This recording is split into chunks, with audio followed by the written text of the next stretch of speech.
Thanks a lot for having you again. This is a great opportunity for us to interview you again. There's a lot of questions I have to you after watching this documentary, because to have a risk of letting go all the artificial intelligence to be the fourth member of the band, it's really amazing, because first it's like an unknown character. It's an abstract character that you have to use for incorporate for a new record. So for the first question, how did you get all these rules? The rules were kind of restrictive, but at the end, I think you bended a lot of them to make this record. So how was it to make these rules? Great question. I mean, I think in general, I think rules are extremely important in the creative process, at least in our creative process. It's very difficult to go into a studio and just like write a song about anything using any style. Like, it's kind of overwhelming. And so we've always really appreciated building constraints and limitations around our plans for an album. And usually that's like a concept or something, you know, we'll only write songs about mystery or the future or something, or we'll only be inspired by certain eras of music or certain texts that we're reading. With the AI, it's like, it was extra necessary because these tools are both very advanced and very behind in a way. They're not very good at creating structure, but they are really good at producing like just volumes and volumes and volumes of material. Like you saw the text with the lyrics, it's like this huge document with thousands of words, and essentially an infinite amount of notes can be generated. And so it's like, it's this incredibly overwhelming abundance of stuff, and it's very easy to get lost in it and to feel like you're drowning, because how can you make anything with all this stuff? So I think constraints for us were a really like necessary way to just build a path through all this overwhelming material and navigate it and not get distracted and not get overwhelmed and not get lost.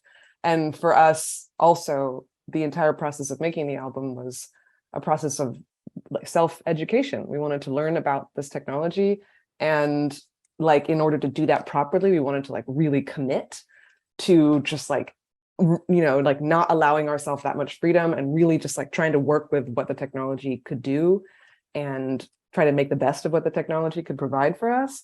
So forcing ourselves to, for example, you know, only use notes that were generated by the system, only use words that were generated by these systems. It like forced us to really like reckon with the technology and not escape it and not say like, it's boring or it's hard, let's go do something else on the side, you know, like we really wanted to actually learn something. And that meant like we had to challenge ourselves.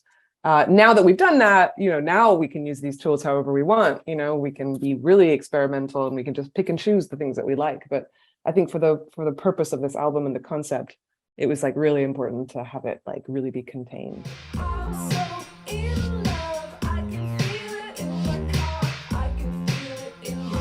You know, as I see it now in retrospective, so many years has passed from this experiment, I think that it was more like a sample machine.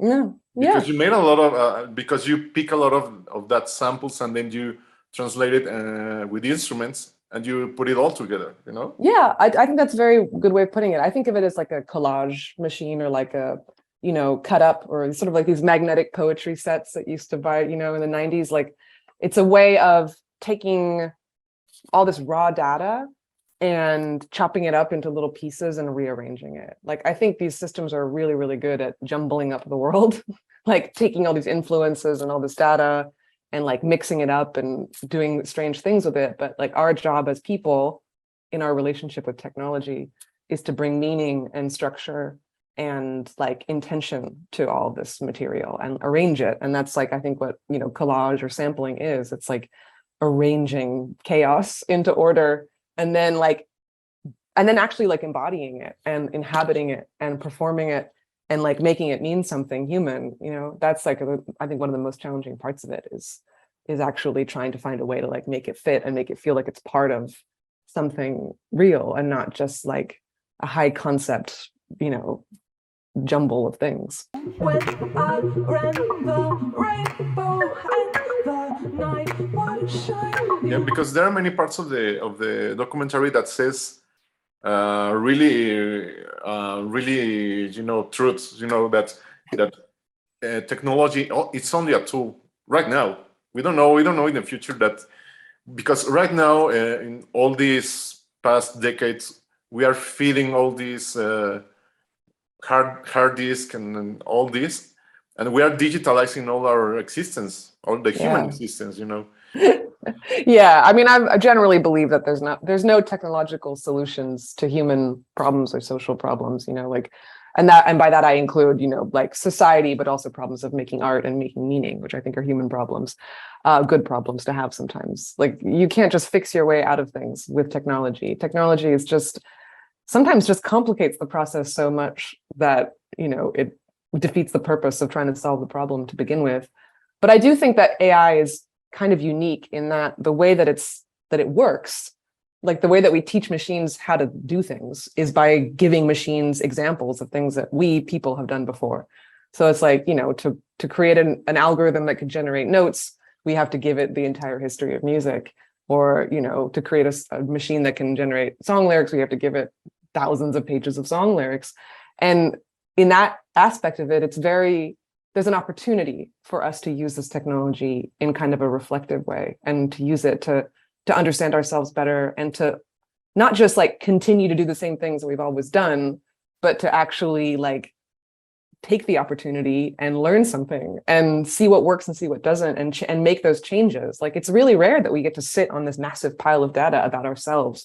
Like, what does that data say? What are we learning from it?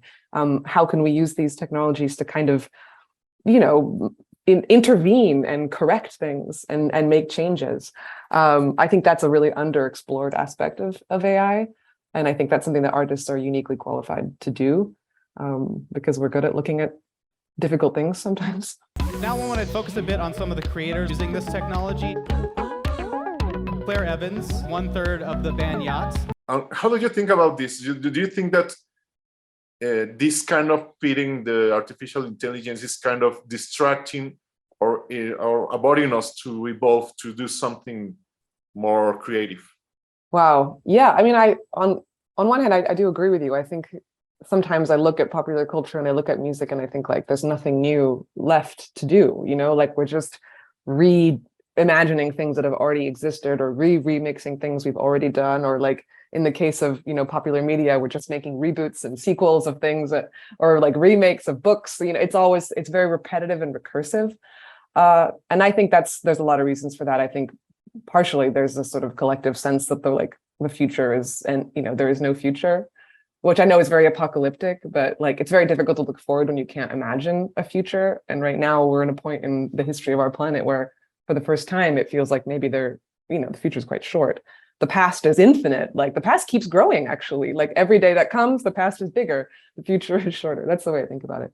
But I do think that a tool like AI, if it's used properly, can unstick us from that cycle. I really do think it can, if it's a tool that's used by artists to complicate or challenge or destabilize or, just rearrange their existing creative habits. If we're using AI just to generate stuff, replace the role of an artist. I mean, obviously we open the internet and, open Twitter every day, and there's millions of pictures of people making AI generated imagery, using DALL-E and Midjourney and all these tools. Like, it's swimming with it.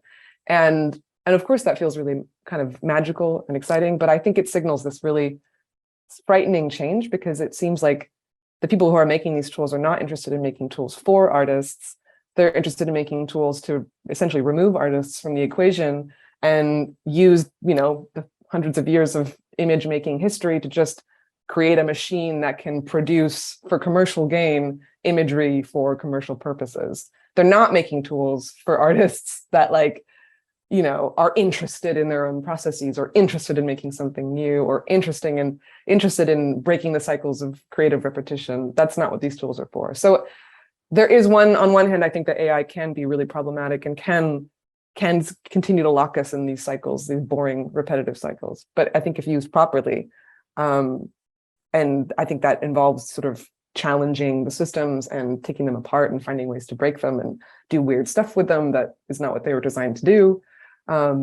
If they're used with that intention, And it's like we were saying, technology is a tool. It's like, it's really how you use it. And it's really the intention that you bring to it. It has a lot of power. It's really just, how do we choose to wield that power? You just played the same one twice in a row and then you played the third one. Yeah. Is that what you're thinking? Were you like mimicking a structure there with No, like no, no. 1, 2, or 3? No. Just one to the other. All right. And I have another theory, because as we were saying, that like we kind of think that there has been an ending, and we're like bending all these realities over and over again.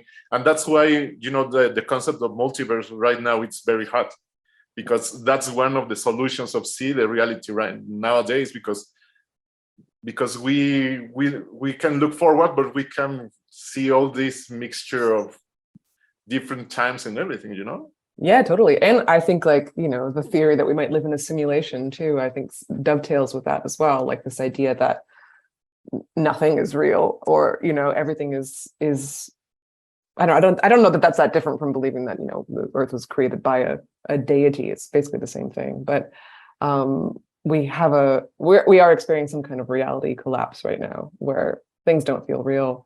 And I think that probably AI will continue to exacerbate that feeling, and will either lead to, who knows, like mass hysteria or liberation, or what? I'm keen to find out. I think I have good lyrics for a song like that. Come in from the cold. Cold light is my friend. I dream of a teenage dream. I can see it in the sun. I call it sex. I can feel it screaming in my head. Yeah, because right now you can see what it's like the X-Men, that he has this cerebrum that he can see all the people's thoughts on everyone. Right now we can see every people's thoughts in social media. I know what you thought last week by looking by your timeline. Yeah, totally. That's very overwhelming. That, and if you use all these small pieces of information, it's like very chaotic. That's why. I don't think human beings were meant to see what all other human beings were thinking at all times. It's not good for us. It's spiritually, and it's like a lot of AI systems are being trained on the text that exists in social media spaces, and then now we create these conversational AIs that are they seem more and more real as people, because they are being fed with all of this kind of human subconscious collective verbal production that is everywhere around us, and then we start believing that the AI is sentient because it sounds like us, which is very narcissistic. Yeah, and for the last question, do you think that all these, I don't know if you, while you were making this record, do you think that all this feeding all this artificial intelligence and teaching and all the learning, do you think it's like kind of being a god? Because that's can be a metaphor of that, because that you are creating and you're feeding and you are guiding. Like, being a what? Being a goth? Yeah, by feeding all the artificial intelligence and see what happens to it. Yeah, I mean, I think there's a lot of metaphors. I try to stay away from imagining the artificial intelligence as anything but just complex mathematics. It's very easy to get seduced by the idea of the artificial intelligence being some kind of pet or being some kind of human spirit or something.